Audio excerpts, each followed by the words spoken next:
خلاص بيتكوفيتش وجد القائمة تاع كاس افريقيا وتلاقى مع بوغرا وبعثوها اليوم. تقولي بصح الاعلان وقتاش؟ الهداف قالت لك حتى نهار السبت. علاش؟ باش ما يشوشوش على اللاعبين اللي راح يلعبوا كوباراب.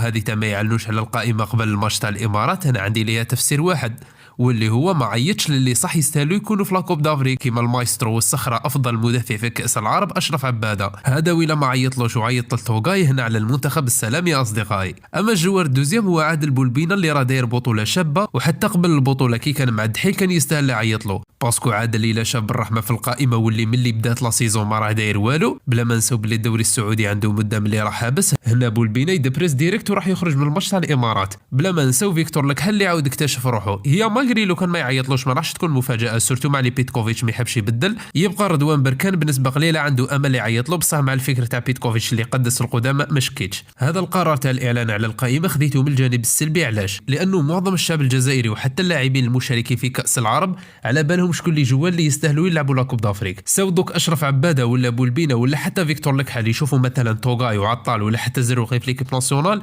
ماغري مستواهم صفر، وهما اللي راهم يحرطوا في الصاد ما كاشهم باين باللي راح يخرجوا من المود.